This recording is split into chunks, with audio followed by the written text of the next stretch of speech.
ఇక్కడ ఉన్నటువంటి యవ్వనస్తులైన పిల్లలు కూడా ప్రార్థన చేసుకోండి. ఇంకా మాకు టైం ఉంది, ఇంకా మేము చిన్నవాళ్ళమే, ఇంకా మేము ఏమైనా వేషాలు వేయొచ్చు, ఇంకైనా ఏమైనా సరే, ఇదిగో వాళ్ళు ఇలా ఉన్నారు, వీళ్ళు అలా ఉన్నారు, నేను ఇలా ఉన్నాను. నిన్ను నీ సేవకులు తల్లిదండ్రులు చూడకపోవచ్చు, కానీ దేవుడు నీకు ప్రతిదినము అవకాశం ఇస్తున్నాడమ్మా. ఒకసారి జ్ఞాపకం చేసుకోండి, ప్రతిదినం అవకాశం ఇస్తున్నాడు నీకు.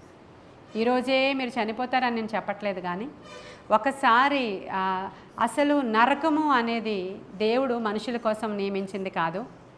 అది సాతాను కోసము, సాతాను దూతల కోసము ఏర్పాటు చేయబడినటువంటి నరకాగ్ని అది. అయితే ఆ నరకాగ్నిలోనికి నువ్వెందుకు వెళ్ళిపోతున్నావంటే, సాతానును వాడి దూతలను నువ్వు వెంబడిస్తున్నావు కాబట్టి.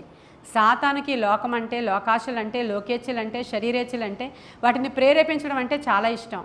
నీవు అవన్నీ కలిగి ఉన్నావు కాబట్టి వాడికి సంబంధించిన వాడవే గనుక వాడు నీ చేయబట్టుకుని దాంట్లోనికి లాక్కొని వెళ్ళిపోతున్నాడు. అదే దేవుని సంబంధికులైతే దేవుని వాక్యానికి, దేవుని యొక్క కట్టుబాట్లకి లోబడి ఉంటారు. ప్రతి చిన్న విషయానికి వారు దేవుని భయంతో బ్రతుకుతూ ఉంటారు, కట్టడలను అనుసరించి నడుచుకుంటారు. మరలా పడిపోరు గనుక వారు ఆయన సంబంధికులు. కాబట్టి చాలా క్లియర్గా రాయబడి ఉంది, దేవుని సంబంధికులు, సాతాను సంబంధికులు. కాబట్టి మీరు దేనికి సంబంధించిన వారో ఈరోజు నిర్ణయం తీసుకోవాలి. మన జీవము ఏ పాటిది అదొక్కటి జ్ఞాపకం పెట్టుకోండి ఫస్ట్.